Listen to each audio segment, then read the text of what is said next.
In Cuba, authorities and emergency services continue to work to extinguish the fire at the supertanker base in the city of Matanzas.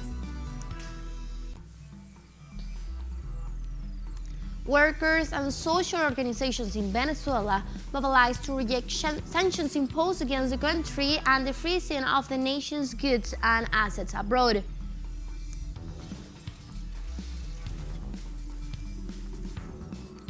Presidential vote counting began in Kenya after polling station closed.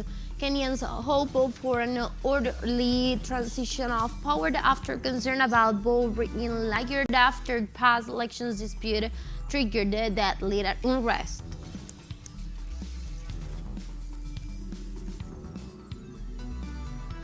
Hello, welcome to From the South. I'm Ana Marrero from the teleSUR headquarters in Caracas, Venezuela. We begin with the news. Stay with us.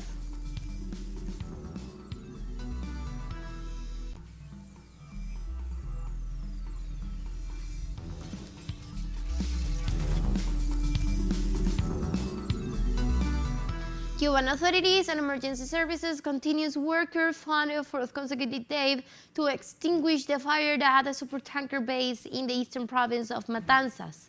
Authorities said the smoke, low visible and force on the wave wind have prevented them from spreading foam and other chemicals in the affected areas, making it difficult to extinguish the flames. Given the complex situation, Cuban President Miguel Díaz-Canel called to keep working in unit and willing to overcome this adversity. The fire set off by a lightning strike on Friday, August 5th. Kilo 1 firefighter left 14 people missing and 100 injured who are receive medical attention in hospitals in Matanzas and Havana.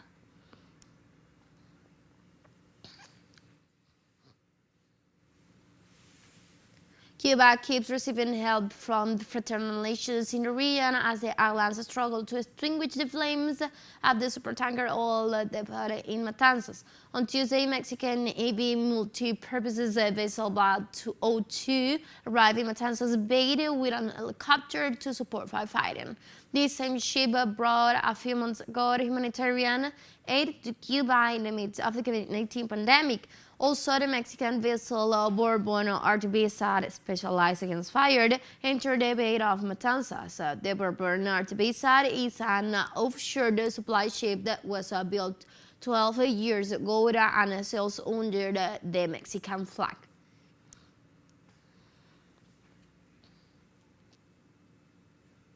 In his most recent report, Lieutenant Colonel Alexander Avalor, second chief of the National Fire Department, said operations to extinguish the blaze at a supertanker base in Matanzas continue.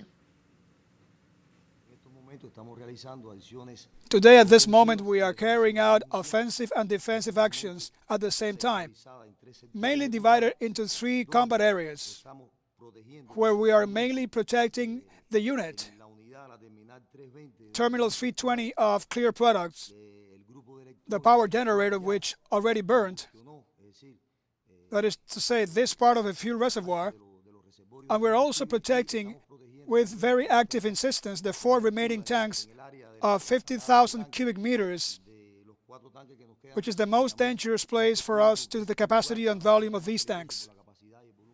The second chief of the National Fire Department also said, despite the maneuvers at the supertanker base, the fire is still burning strong.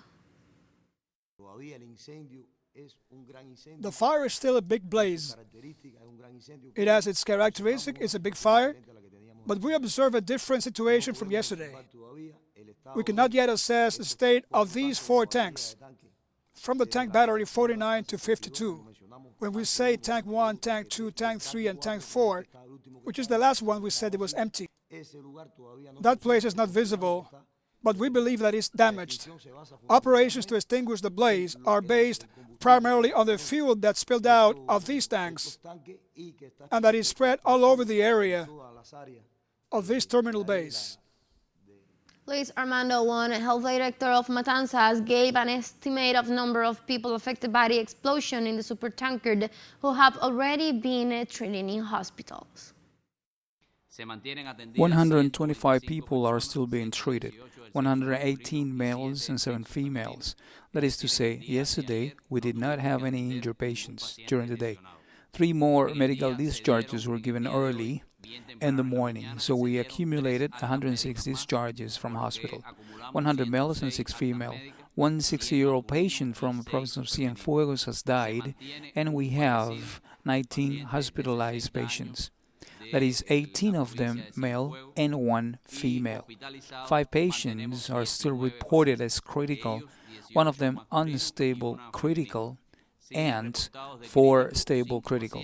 2 serious patients and 12 care patients have been reported this far. Dr. Luis Armando Juan informed that the state of the contamination data could exceed the year after the explosion of the supertanker is being permanently monitored. Yesterday, we were reporting together with the Ministry of Science, Technology and Environment of SIGMA and the Ministry of Public Health. We are permanently monitoring the state of contamination that could exist in the air. Also, the Ministry of Public Health, we have a permanent monitoring in the on-call corps. As for medical attention, we have to say that we have not increased medical attention for respiratory illnesses or any other type of illnesses. We'll take a short break now. Join us again after this.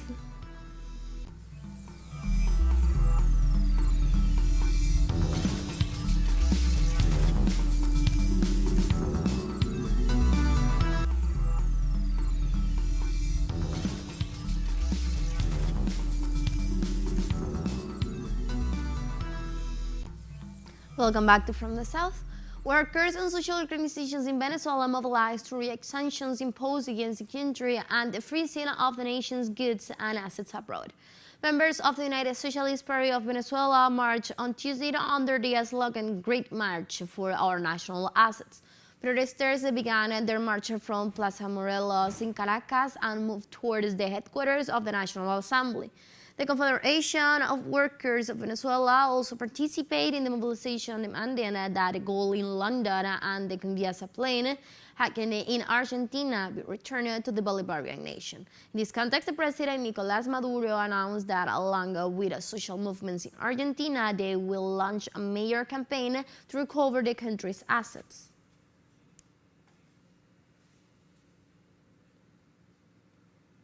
The President of the National Assembly of Venezuela, Jorge Rodriguez, during a popular mobilization against the sanctions and the thief of the Venezuelan assets abroad, assured that it is the worst aggression suffered by any people in Latin America.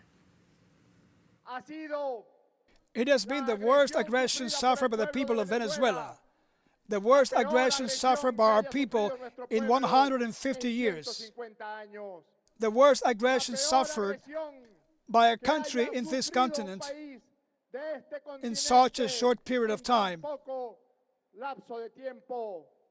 They have gone mainly against our children and their right to education and food. They have gone against our grandparents and their rights to a dignified life that this revolution provided them since the very moment Hugo Chavez arrived here to stop the ignominy and indignity in which this Venezuelan homeland was submerged. Likewise, the Venezuelan representative assured that they will exhaust all resources to have the Venezuelan airplane illegally retained in Argentina returned to the country. Because today's session of the National Assembly, we will decide to defend our hijacked plane without possible resources. We will decide to defend with all our resources, to demand that our compatriots be returned to their homeland, to the Venezuelan homeland. And we commit ourselves with you that we will not rest, and that we will also go to speak with parliamentarians of the Republic of Argentina, to speak with our Venezuelan people, with the worthy people of Argentina, with the people who suffered the greatest indignation when they were invaded by a foreign power, and there was the Venezuelan homeland defending the right of Argentina over its territory, because Las Malvinas are Argentinian. In Colombia, the government of the President Gustavo Petro presented before Congress its proposal for the establishment of diplomatic and financial relations with the Bolivarian Republic of Venezuela. Colombia's parliament set up a special commission to deal with the issue of diplomacy with Venezuela. In this sense, Parliament presented a list of items to be debated, among which are the reopening of the border, the full establishment of diplomatic relations, a joint economic and commercial reactivation plan, as well as a program to overcome hunger and poverty.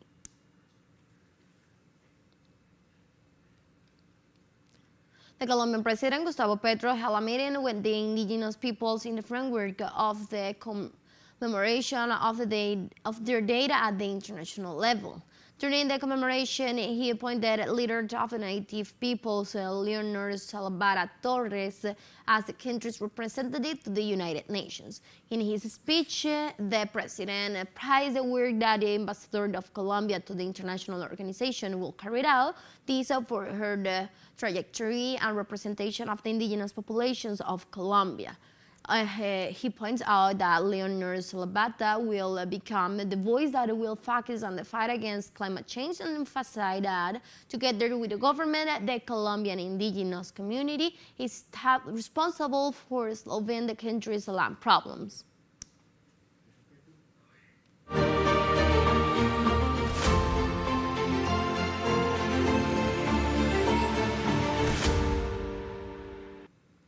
The Ukrainian government stops the transit of Russian oil through the Dortmund pipeline to 3 countries of the European Union.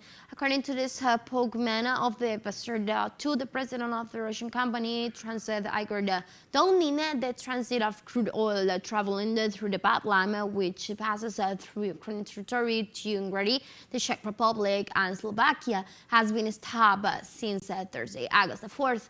The measures following an attempt by Russia to make the pavement, which was returned to the Transfet's account. Gazprom Bank, which provided pavement services due to the entry into force of the European Union's regulation, i.e. the 7 sanctions package.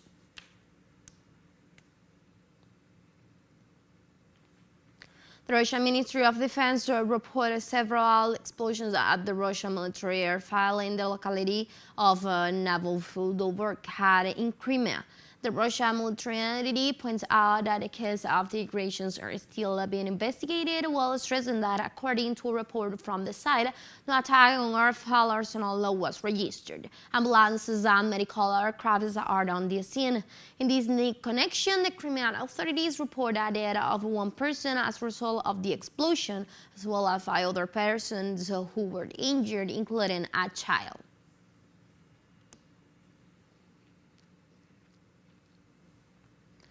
The Ministry of Defense of Belarus announced that the realization of massive military maneuvers with Russia as a practice of coordination between the troops. According to a communique issued by a military entity, the force combat training and anti-aircraft defense plan will be carried out between August 9 and 25, in which live fire will be implemented. The portfolio detailed that the maneuvers will take place in Belarus as well as in the territory and airspace from the Russian polygon Aushlag. Minsk and Moscow, within the framework of their formal alliance called the State Union, have reached agreements in various files which have served to overcome Western sanctions.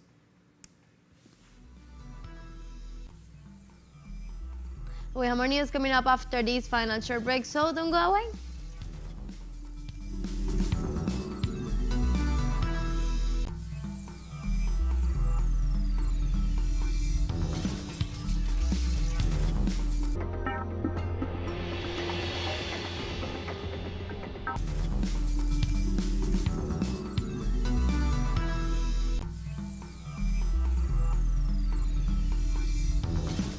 Welcome back to From the South. Presidential vote counting began in Kisumu, Kenya after the polling stations closed.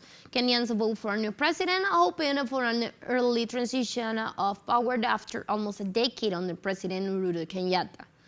Kenya voted on Tuesday against a backdrop of economic hardship and when the sanctions, which the political elite, with a voting largely peaceful but producing low turnout in some areas. Concerns about the voter ranking lingered after past elections disputes triggered deadly unrest. Deputy President William Ruto is running against Raila Odinga, a veteran opposition leader now backed by longtime rival Kenyatta after a stunning shift in alliances. 10 hours after polling began, turnout was at just over 56% of the 22 million registered voters, according to the Independent Electoral and Boundary Commission.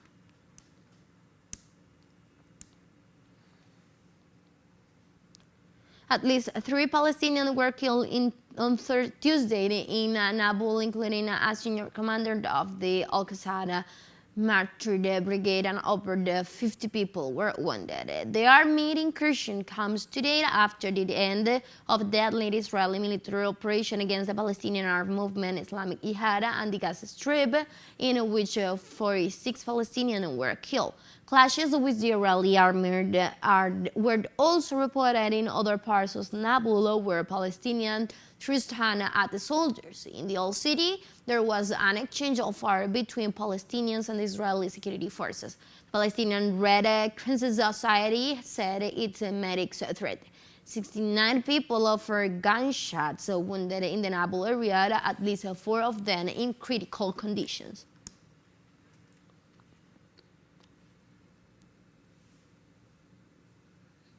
On Tuesday, thousands of Iranians rallied in Tehran in support of Palestinian people under Israeli bombing. Southern nations in the region, Iranian people reject latest Israel's bombing on Palestinian people that left 46 Palestinians, 16 of them children, and wounded 360, according to Gaza's health ministry. On Friday, Israel launched what it called a preemptive aerial and artillery bombardment of the Islamic Jihad position in the Gaza Strip. On Tuesday, the Palestinian Health Ministry said that 3 people were killed and thousands wounded as Israeli forces raided the occupied West Bank city of Nablus. The Israeli military said a senior militant commander was among the dead.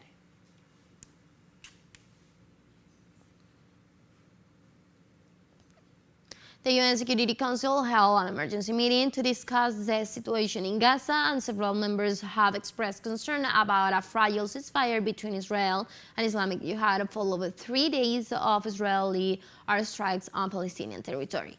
The meeting was called in the wake of Israeli attacks that have left at least 45 Palestinians killed, including 15 children, as the fire broke by Egypt is currently in effect and came into effect on Sunday night. However, both sides have reserved themselves the right of break the delicate trust. In this situation, Special Coordinator for the Middle East Peace process Turno Wenzelan pointed to Israel's disrespect for UN resolutions as a cause of the escalation of tensions. Approximately 1,100 rockets and mortars were fired by Palestinian armed groups, mainly PID's Al-Quds brigades. Some 20% of these reportedly fell short within Gaza Strip, causing damage and in at least 3 cases, potentially large number of civilian casualties. For his part, the representative of Palestine to the Security Council, Riyad Mansour, asked the audience how much more the Palestinian people must suffer before the United Nations intervenes. Are you ready to say enough is enough? As the highest authority responsible for the maintenance of international peace and security, how many more years does it get to impose its inhumane blockade on 2 million people, half of them children, until someone says enough is enough? How many more children do we have to bury until someone says enough is enough? Hundreds of thousands of Shia Muslims on Tuesday marked the festival of Ashura in Iraq, holy city of Karbala, the burial place of Imam Hussein, grandson of the Prophet Muhammad. Ashura is a 10-day period commemorating the 7th century calendar of Prophet Muhammad's grandson Imam Hussein in the Battle of Karbala in modern-day Iraq. The Myrna Hasidet in the year 680 has worshipped wearing black cries and beats their sheets in unison. Shiites represents more than 10% of the world's 1.8 billion Muslims, and Ashura is marked by millions of people from Afghanistan, Pakistan to Iran and Lebanon.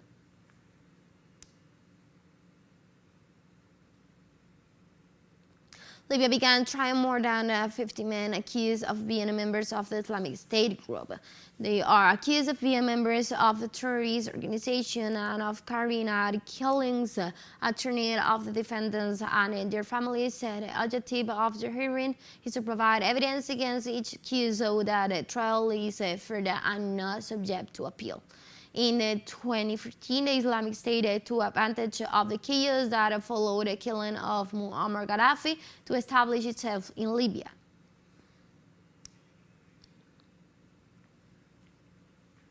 teleSUR English continues to grow. It is in and reaches Europe, and you can order it from your cable dealer or turn it yourself. These parameters that you see on the screen are in place since July 1st and quite soon, but changes will be implemented for the signal in the Middle East and Africa. Now more than ever, the word connect to us and our stories are being heard all around the globe. This is multi-platform will continue providing trustful content to oppose the Yemeni's media's narrative and our faithfulness to our audience.